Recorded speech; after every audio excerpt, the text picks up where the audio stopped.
Thanks for watching. Don't forget to like, subscribe and share.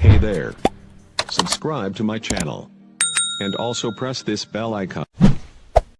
گیا سب توتیاں تھیں خوشنما، کہتی تھی نعت مصطفیٰ بلغ العلا بکمالہ،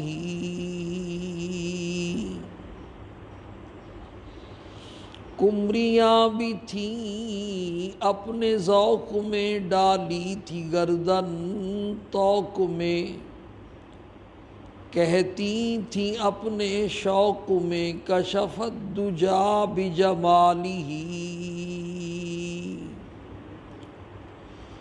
بلبلیں تھیں سو بسو لے لے کے ہر ہر گل کی بو، کرتی تھی باہم گفتگو حسنت جمیع خصالہ، چڑیوں کی سن کر یہ چہچہے بھلا انسان کیوں چپ رہے، لازم ہے اس کو یوں کہے صلو علیہ وآلہ، اللہم صلی علی سیدنا و مولانا محمد وعلی آل سیدنا و مولانا محمد وبارک وسلم، رب اشرح لی صدری ویسر لی امری واحلل عقدۃ من لسانی یفقہوا قولی، رب زدنی علما رب زدنی عملا، سبحانک لا علم لنا الا ما علمتنا انک انت العلیم الحکیم۔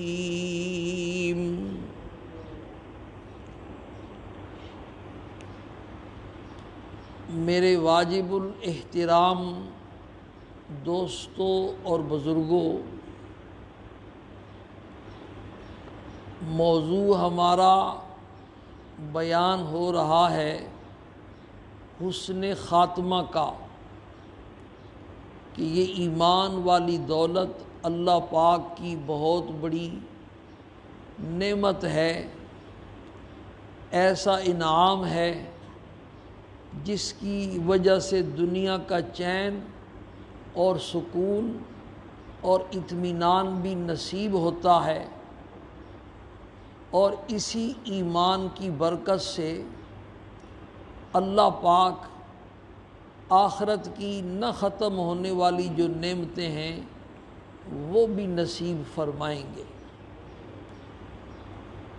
لیکن اس کے لیے دو شرطیں ہیں، ایک تو ایمان ایک نمبر ہو، صرف ایمان کا دعویٰ نہ ہو، جیسا کہ اس وقت بھی دنیا میں کروڑوں ایسے انسان ہیں جو اپنے آپ کو مسلمان سمجھتے ہیں، مسلمان کہتے اور کہلواتے ہیں، دنیا والے بھی ان کو مسلمان سمجھتے ہیں، لیکن ایمان اور اسلام سے ان کا دور سے بھی کوئی واسطہ نہیں۔ ایسا ایمان نہ ہو، ایمان ایک نمبر ہو۔ اور دوسری شرط یہ ہے کہ اس ایمان کی حفاظت کرتے کرتے ہم اس کو موت تک، قبر آخرت تک پہنچانے میں کامیاب ہو جائیں۔ یہ مطلب ہے حسن خاتمہ کا۔ اگر ایمان تو ایک نمبر ہے، لیکن موت سے پہلے پہلے شیطان نے گمراہ کر دیا، کسی کے جال میں پھنس گیا اور ایمان سے پھر گیا، ایسے گمراہی والا عقیدہ اختیار کر لیا، ایمان کوئی ایسی گوند نہیں ہے جو ایک دفعہ چپکا دی جائے تو بس چپک گئی ہے، گوند بھی چھڑانے سے کیا ہوتی ہے، چھوٹ جاتی ہے۔ تو یہ بھی کبھی کبھی آدمی ایسے منہ سے بات نکال دیتا ہے کہ اس بات نکالنے کی وجہ سے بندہ کافر ہو جاتا ہے، بیوی نکاح سے نکل جاتی ہے، جتنے نیک اعمال ہوتے ہیں وہ سارے ضائع اور برباد ہو جاتے ہیں۔ اس لیے کئی دفعہ عرض کیا کہ یہ جو دین کی سمجھ ہے نا، یہ دین کی سمجھ اللہ پاک کا بہت بڑا انعام ہے، اور دین کی سمجھ بازار میں بکتی نہیں ہے، پیسوں سے ملتی نہیں ہے، یہ تو اللہ والوں کی صحبت سے، دینی مجالس میں شریک ہونے سے، دین کی باتیں سننے سے نصیب ہوتی ہے۔ پھر آدمی کو یہ جاننا اندر پیدا ہوتا ہے، ایک نور پیدا ہو جاتا ہے، حق اور باطل کی پہچان نصیب ہو جاتی ہے اس کو، تو وہ گمراہی سے بچ جاتا ہے۔ وہ جو ایک مشہور شعر ہے نا، یک زمانہ با صحبت اولیاء بہتر از 100 سالہ طاعت بے ریا۔ ایک گھڑی کسی اللہ والے کی صحبت میں بیٹھ جانا، یہ 100 سال کی بھی بے ریا عبادت سے بہتر ہے۔ حضرت مولانا اشرف علی صاحب تھانوی رحمۃ اللہ علیہ نے اس شعر پر لکھا ہے کہ اس کا مطلب یہ ہے کہ اللہ والوں کی صحبت میں ایسی چیز نصیب ہو جاتی ہے کہ جس کی وجہ سے ایمان پر پختگی حاصل ہو جاتی ہے، اور گمراہی سے اور مرتد ہونے سے بندہ جو ہے نا محفوظ ہو جاتا ہے، بچ جاتا ہے۔ اور اگر اللہ والوں کی صحبت نصیب نہیں ہے اور 100 سال لگا ہوا عبادت میں، تو وہ اس کو گمراہ کرنا شیطان کے لیے جو ہے نا منٹوں کا کھیل ہے۔ سینکڑوں واقعات ایسے کتابوں میں لکھے ہیں، ایسے بزرگ لوگ جن کو بزرگ سمجھتے تھے، شیطان نے ایسے کیا۔ یہ جو بنی اسرائیل کا عابد تھا، جس کا واقعہ کیا نام تھا اس کا، اس کا تذکرہ جو ہے نا نام پارے میں ہے، موسیٰ علیہ السلام کے خلاف کمثل بلم باعور، بہت بڑا عابد تھا، مستجاب الدعوات تھا۔ قرآن نے اس کو مثال کتے کے ساتھ ملا کر کے دی ہے۔ تو بھائی یہ کوئی معمولی بات نہیں ہے۔ بار بار جو آپ کو ترغیب دی جاتی ہے، دعوت دی جاتی ہے، شوق دلایا جاتا ہے، تو اس کا فائدہ ہے۔ اس لیے وقت نکالا کریں، ساری چیزوں کے لیے وقت ہے بھائی۔ کہتے ہیں دنیا کے لیے اتنی محنت کر جتنا دنیا میں رہنا ہے، اور آخرت کے لیے اتنی محنت کر جتنا آخرت میں رہنا ہے۔ اور دنیا کی یہ جو 60-70 کی غیر سالہ کی غیر یقینی زندگی ہے، آخرت کی زندگی سے اس کو 1 منٹ کی بھی مناسبت نہیں ہے۔ اس 1 منٹ کے لیے تو 24 گھنٹے وقف ہے، رات اور دن ایک کیا ہوا ہے۔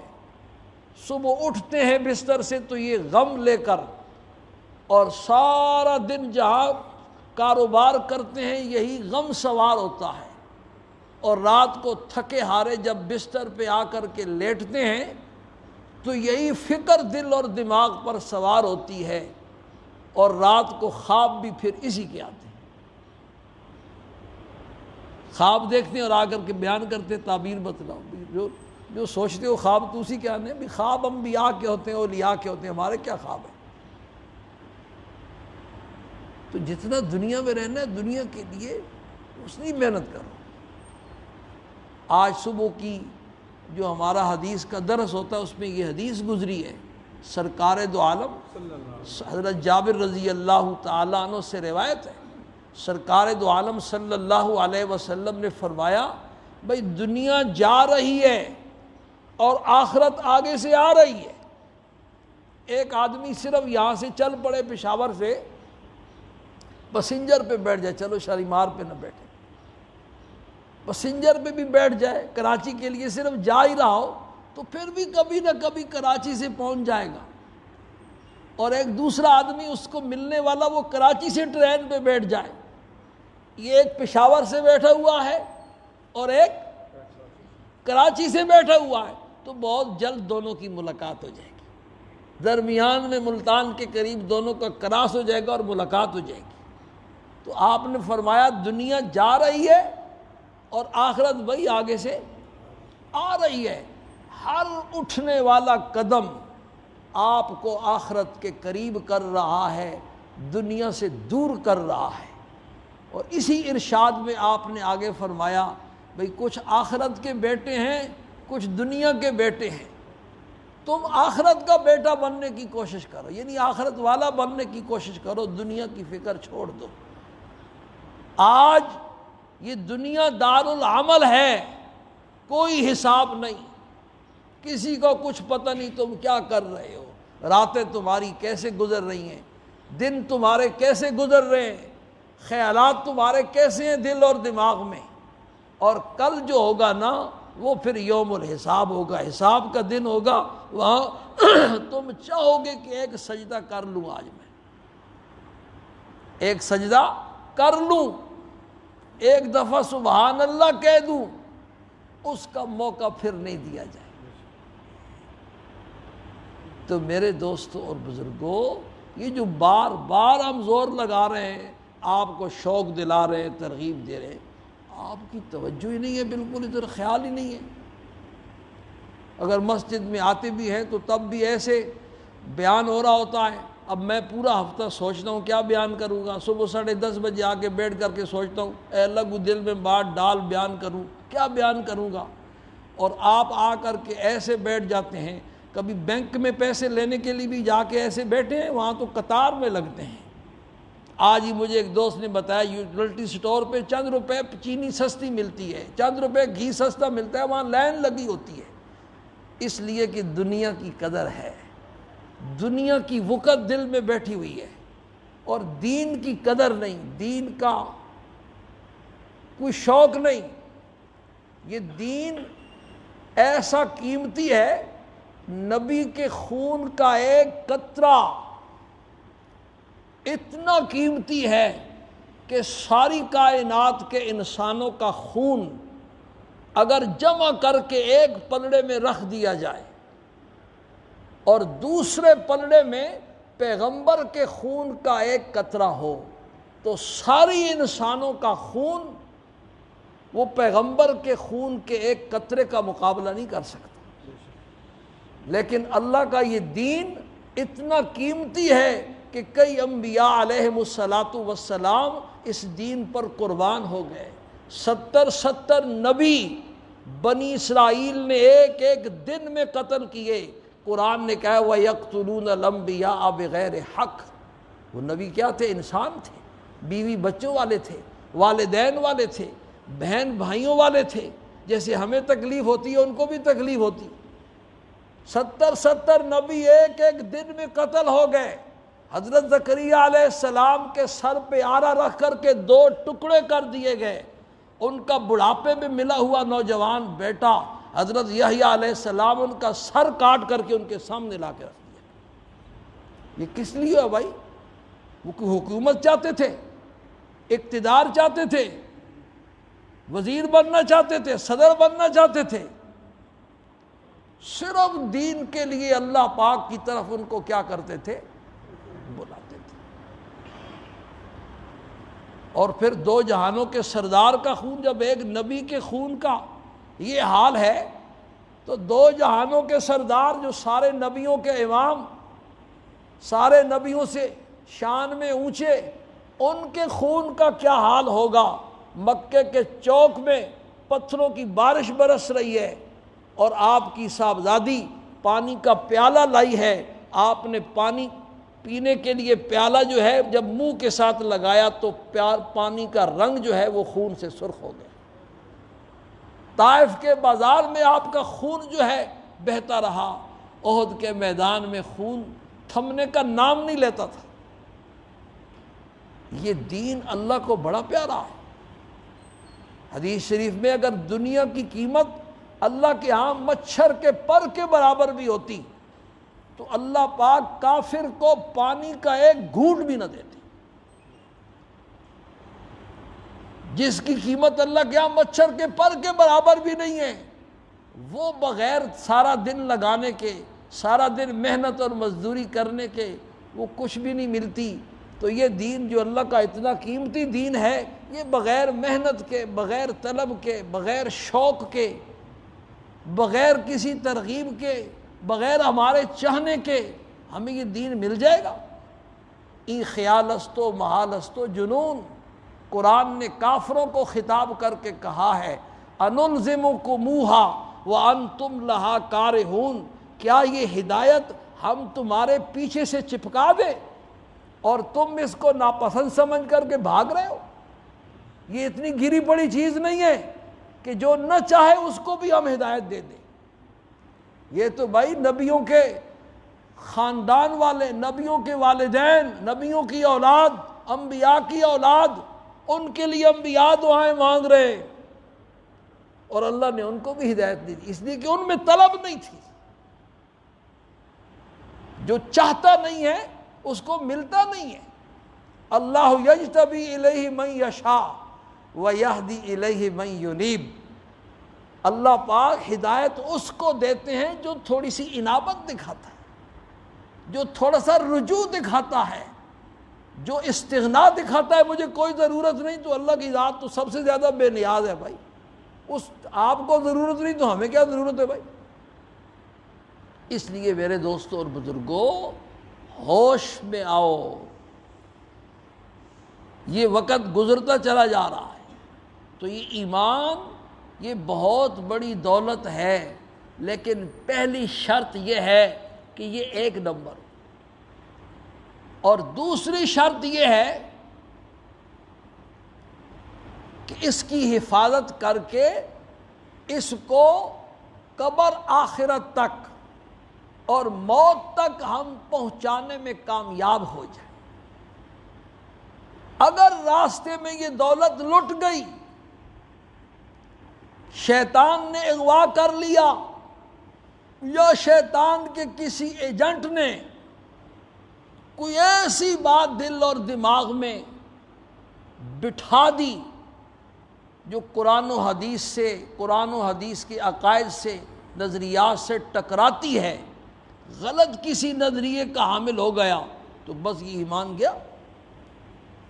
تو ایمان کو موت تک بچا کر کے لے جانا، اسی کا نام کیا ہے؟ حسن خاتمہ۔ حضرت تھانوی رحمۃ اللہ علیہ کے پاس ایک آدمی آیا اور اس نے اپنا بیٹا بھی ساتھ لایا، اور آ کر کے کہنے لگا حضرت یہ میرا بچہ جو ہے نا یہ نماز نہیں پڑھتا ہے، میں تو اس کو سمجھا کے تھک گیا ہوں، آپ بزرگ ہیں اس کو کچھ نصیحت کریں تاکہ یہ نماز پڑھنے والا بن جائے۔ ایسے بھی والدین ہیں کہ جن کے دلوں میں یہ فکر ہے کہ ہمارا بچہ نماز کیوں نہیں پڑھتا بھائی، ہمارے دل میں تو ہمارا بچہ سکول کیوں نہیں جاتا، ٹیوشن کیوں نہیں جاتا، دکان پر کیوں نہیں جاتا، کام کرنے کے لیے کیوں نہیں جاتا، اس کی فکر تو ہے، لیکن بچہ نماز نہیں پڑھتا اس کی فکر نہیں۔ سرکار دو عالم صلی اللہ علیہ وسلم نے ارشاد فرمایا، اللہ اس والد پر رحم فرمائے جو اپنے گھر میں کوڑا لٹکائے رکھتا ہے۔ کوڑا لٹکانے کا مطلب یہ نہیں ہے کہ لگاتا بھی ہے، کوڑا لٹکانے کا مطلب یہ ہے کہ بچے ڈرتے ہیں کہ کبھی اس کی نوبت بھی آ سکے، ڈانٹ ڈپٹ کرتا رہتا ہے، اور کبھی ایسے ہاتھ بھی اٹھا لیتا ہے، اور بہت زیادہ گڑبڑ کرے تو کبھی کبھی کوڑا اتار بھی لیتا ہے۔ تو بھائی بچوں سے پیار تو ہے، لیکن ان کی صرف دنیا بنانے کی فکر نہ ہو، آخرت کی فکر۔ 7 سال کی عمر کا بچہ ہو جائے تو اس کو نماز کا کہنا شروع کر دو، اور 10 سال کی عمر کو پہنچتا ہے اور نماز نہیں پڑھتا تو اس پر اس کو مارو، یہ حدیث کے الفاظ ہیں۔ ابھی سے عادت نہیں بنے گی تو یہ جتنے بوڑھے سوسائٹی میں کوٹھیوں میں رہنے والے ریٹائر، ایک سے اس دن ہم گشت میں گئے، ملاقات ہوئی، پہلی دفعہ اس کی زیارت ہوئی اور ریٹائر، بہت بڑا افسر، کبھی اس کی شکل نہیں دیکھی مسجد میں۔ کیوں بھائی؟ اس لیے کہ والدین نے بچپن سے مسجد میں لایا نہیں، اس کو بچپن سے نماز کی عادت نہیں ڈالی۔ جس کام کی عادت بچپن سے پڑ جاتی ہے پھر بندے کو چین نہیں آتا، پھر روٹی ملے نہ ملے نماز ملے، اور عادت نہیں پڑی ہے تو پھر بہرحال اس بندے کے دل میں فکر تھی کہ یہ میرا بیٹا نماز نہیں پڑھتا ہے، حضرت آپ اس کو کچھ نصیحت کریں۔ حضرت اس کو الگ لے گئے اور اپنے انداز سے اس کو سمجھانے کی کوشش فرمائی کہ بیٹا نماز پڑھا کرو، تیرے والد صاحب بڑے پریشان ہیں تیرے اس رویے کی وجہ سے کہ تو نماز نہیں پڑھتا ہے۔ تو وہ آگے سے جھٹ بولا، کہنے لگا حضرت کس کی نماز پڑھوں؟ حضرت نے فرمایا اس کا کیا مطلب ہے کس کی نماز پڑھو؟ بھی ساری دنیا اللہ کی نماز پڑھتی ہے، اللہ کا حکم ہے اقیموا الصلاۃ، نماز قائم کرو، تو تم بھی اللہ کے لیے نماز پڑھو۔ وہ بچہ کہنے لگا کہ حضرت اللہ تو ہے ہی نہیں ہے، تو تم نے ویسے ایک ڈھگوسلا بنایا ہوا، اگر ہے تو مجھے دکھاؤ کہاں ہے۔ حضرت نے کانوں کو ہاتھ لگایا اور آ کر کے اس کے والد کو بتلایا کہ اللہ کے بندے تجھے اس کی نماز کی فکر پڑی ہوئی ہے، اس میں تو سرے سے ایمان ہی نہیں ہے، یہ تو خدائی کا منکر ہے، پہلے اس کے ایمان کی فکر کرو۔ تو یہ ایسا نہیں ہوتا کہ آنن فانن بندے کے نظریات بدل جاتے ہیں، غیر شعوری طور پر بندہ اول فول سنتا رہتا ہے، اس کو بھی سنا اس کو بھی سنا، مختلف قسم کی کتابیں پڑھتا رہتا ہے، مختلف قسم کی جو ہے نا سکالروں کو سنتا رہتا ہے، مختلف قسم کی چیزیں اس کے کانوں میں پڑتی رہتی ہیں، مختلف قسم کی مجلسوں میں جاتا رہتا ہے۔ اب گھر کا ماحول بھی بے دینی کا، گلی محلے کا ماحول بھی بے دینی کا، جس کالج میں آپ نے اس کو ڈالا ہوا ہے اس کالج کے سارے پروفیسر بے دین، ان کو دین ایمان سے کوئی تعلق ہی نہیں، ان کی صحبت رات دن اس کو میسر ہے، جس ٹیشنر کے پاس اس کو بٹھائے ہوئے ٹیوشن پڑھنے کے لیے وہ ماسٹر بے دین، تو پھر دین کہاں سے آئے گا بھائی؟ آپ کے گھر کا ماحول ہی بے دینی کا ہے، مسجد میں آپ اس کو لاتے نہیں ہیں۔ کئی ہمارے محلے کے بچے، ہمارا ایک دوست ہے کراچی میں رہتا ہے، بڑا پیارا دوست ہے، اللہ پاک اس کو خوش رکھے، ہر سال یہاں آ کر کے اعتکاف بیٹھتا ہے، اس کے 3 بیٹے ہیں، تینوں بالغ ہیں، داڑھیوں والے ہیں، اور ان کا گھر مسجد کے پڑوس میں ہے، اور یقین مانے پورا سال اس کا ایک بیٹا بھی مسجد میں نظر نہیں آتا۔ جب وہ اعتکاف بیٹھنے کے لیے آتا ہے پھر ان کا آنا جانا لگ جاتا ہے۔ اس دفعہ میں ان کو ناراض بھی ہوا، ملا بھی نہیں ان کو غصے سے، پھر اس کے والد نے معافی آ کے منگوائی۔ میں نے کہا تو لاکھوں کروڑوں اور اربوں کما لینا کراچی میں، اور ایک بچہ پٹڑی سے اتر گیا، بے دین ہو گیا، تو تیری ساری کمائی جہنم۔ ان بچوں کو میں کہتا ہوں، کہتے ہیں ماسٹر نہیں چھوڑ، ٹائم ہی نہیں ملتا جی، صبح جاتے ہیں پھر آتے ہیں، پھر ٹیوشن پہ چلے جاتے ہیں، رات کو آتے ہیں۔ تو بھائی دنیا کی فکر تو ہے، یہ بچے کہاں جا رہے ہیں؟ ان کے دین کی فکر کون کرے گا؟ یہ جو گرمی ہے، گھر میں اے سی لگا لیا ہے بھائی، گاڑی میں اے سی لگا لیا ہے، کولر پنکھا لگا لیا ہے، جہنم کی گرمی اس دنیا کی گرمی سے 70 گنا زیادہ ہے۔ یہ آپ کے معصوم بچے، کیا بنے گا ان کا موت کے بعد؟ تو ان کے دین اور ایمان کی فکر کرو۔ اس لیے خود بھی دینی مجالس میں، اللہ والوں کی صحبت میں، جہاں دین کی باتیں ہوتی ہیں وہاں ذکر کے حلقے ہوتے ہیں، تعلیم کے حلقے ہوتے ہیں، یہ تبلیغی جماعت والے بیچارے لگے رہتے ہیں۔ مجھے ترس آتا ہے، بستر انہوں نے اٹھایا ہوا ہے، اپنا پیسہ اپنا وقت، کسی یونین کونسل کا انہوں نے ممبر نہیں بننا، کسی اسمبلی کا انہوں نے ممبر نہیں بننا، بس ایک ہی فکر ہے کہ آپ صلی اللہ علیہ وسلم کی امت پٹڑی سے اتر چکی ہے، یہ کسی طریقے سے دوبارہ پٹری پہ آ جائے، ایک ایک کا دروازہ کھٹکھٹاتے ہیں۔ تو بھائی ان ساری چیزوں کو خود بھی آپ اس میں شامل ہوں گے تو پھر آپ کے بچے شامل ہوں گے نا بھائی۔ آپ جماعت والوں کو وقت دیں گے تو پھر آپ کے بچے بھی آپ کے ساتھ جائیں گے، مسجد میں آپ خود آئیں گے تو آپ کا بچہ بھی آئے گا۔ یہ باتیں جو آپ کے کانوں میں پڑ رہی ہیں اس کے کانوں میں پڑیں گی، اس کے فکر پیدا ہوگی۔ انسان ہے، مسلمان ہے، مسلمان کے اندر والا جو ایمان ہے نا وہ کبھی نہ کبھی جاگتا ہے، اس کو احساس دلاتا رہتا ہے۔ تو اس کی فکر کریں اور اس طرف ان کو لگائیں۔ اور جیسا کہ کئی دفعہ پہلے بھی عرض کیا کہ گھر میں بھائی ایک اجتماعی تعلیم کا اہتمام، یہ دین کی باتیں، اب بچے مسجد میں آتے نہیں، سنتے نہیں ہیں، تو دین کی بات آخر کہاں سے ان تک پہنچے گی؟ پہلے بنیادی باتیں، پہلے مسلمانوں کا جو ترقی کا زمانہ تھا نا، دین کی بنیادی معلومات بچوں کو گھر سے مل جاتی تھی۔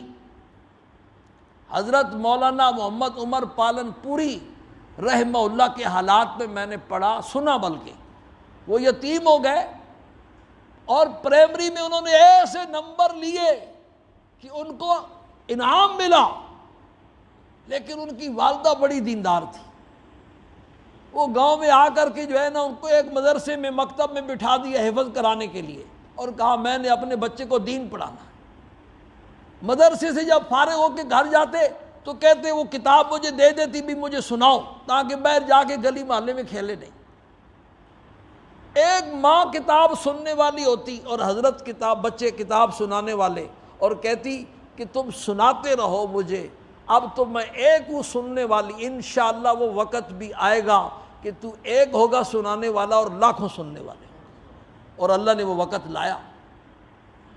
تو بھائی گھروں میں اجتماعی تعلیم کا اہتمام کرو، 15 منٹ 20 منٹ مل کے بیٹھ کے ڈرامہ تو اکٹھا دیکھتے ہو تو چلو ڈرامے بھی دیکھتے رہو، ہم اس سے منع نہیں کرتے، تمہاری اپنی مرضی ہے، لیکن جیسے ڈرامہ مل کے بیٹھ کے دیکھتے ہو اسی طریقے سے کوئی دین کی اللہ والے کی کتاب مل کے بیٹھ کے پڑھا کرو، تاکہ ان کے کانوں میں پڑتی رہے بات۔ پانی کا ایک ایک قطرہ بھی اگر پتھر کی چٹان پہ گرتا رہے تو ایک وقت ایسا آتا ہے کہ پتھر کی چٹان میں بھی سوراخ ہو جاتا ہے۔ جب وہ نماز کے بارے میں، جنت جہنم کے بارے میں، قبر آخرت کے بارے میں ان کے ذہنوں میں بات پڑے گی، کانوں میں بات پڑے گی، تو احساس پیدا ہوگا، فکر پیدا ہوگی۔ اور مسجد میں خود بھی آؤ اور ان کو بھی لاؤ۔ ہفتے میں فجر کی نماز کے بعد روزانہ 2 منٹ 3 منٹ کی بات ہوتی ہے، ایک حدیث شریف ہوتی ہے، اور عصر کی نماز کے بعد جماعت والوں کی روزانہ تعلیم ہوتی ہے۔ اور میں عالم ہوں، 60 سال میری عمر ہوگی پڑھتے پڑھاتے، میں جب بھی تعلیم میں بیٹھتا ہوں کوئی نئی بات مجھے نصیب ہوتی ہے، اس میں جڑنے کی کوشش کرو، بچوں کو بھی جوڑو۔ ہفتے میں پیر اور منگل، وہ 3 دن مغرب کے بعد 15-20 منٹ کا قرآن کے پاک کا درس ہوتا ہے، اس میں خود بھی آؤ اور اپنے بچوں کو بھی لاؤ۔ جمعے والے دن 12:20 سے لے کر کے 1 بجے تک 55 منٹ تک بیان ہوتا ہے، اور میں 10:30 بجے سے آ کے بیٹھ جاتا ہوں، آپ حضرات کا انتظار کرتا رہتا ہوں، آپ جو ہے نا آتے نہیں ہیں۔ تو بھائی یہ ساری چیزیں کہاں سے آپ سیکھیں گے؟ یہ خوش قسمتی آپ کی کہ محلے میں مسجد ہے اور مسجد میں یہ کام ہو رہا ہے۔ جس علاقے میں اچھا میڈیکل سٹور ہو وہ علاقے والے بڑے خوش ہوتے ہیں کہ 1 نمبر دوائی قریب سے مل جائے گی۔ تو اس کی فکر کریں، حسن خاتمہ کا مضمون یہی بیان ہو رہا ہے کہ بھائی ایمان 1 نمبر ہو، اور پھر اس ایمان کی حفاظت کر کے موت تک پہنچانے میں ہم اس کو کامیاب ہو جائیں۔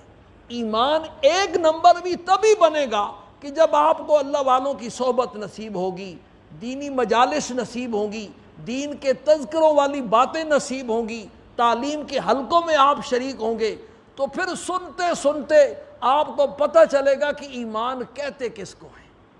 اور وہ جو ہم نیٹ پہ سنتے رہتے ہیں، فلاں کو بھی سنا، فلاں اسکالر کو بھی سنا، فلاں، وہ سارے غلط کہتے ہیں۔ یہ دین ایسی چیز نہیں ہے کہ ہر ایرے غیرے نتھو پھتو سے جو ہے نا آدمی دین حاصل کرنا شروع کر دے. دودھ کے لیے تو خالص دودھ کی دکان تلاش کرتے ہو، مثالے کے لیے تو خالص مثالے والی دکان تلاش کرتے ہو، گوشت لینے کے لیے تو اچھے گوشت کی دکان تلاش کرتے ہو، اور دین ہر ایرے غیرے نتھو پھتو سے جو بھی نٹ پہ آ گیا اس کا بیان سن لیا، بس دین کی بات پہنچ گئی بھی ہمیں، یا ٹی وی پہ آ کے اس نے بیان دے دیا. دین ایسی چیز نہیں ہے، اس کی وقت ہو تمہارے دلوں میں. بہرحال تو ایمان ایک نمبر بھی اسی طرح بنے گا، اور پھر ایمان کی جو حفاظت ہے موت تک وہ بھی اسی طریقے سے ہوگی. اور آپ کے بچے گمراہی سے تب بچ سکتے ہیں جب آپ ان کو اللہ والوں کی مجلسوں میں لائیں گے. یہ دین کی جو مجالس ہیں ان میں شریک آپ بھی ہوں گے اور بچوں کو بھی شریک کریں گے. اللہ پاک ہم سب کو اس کی سمجھ نصیب فرمائے اور اس پر عمل کی توفیق نصیب فرمائے.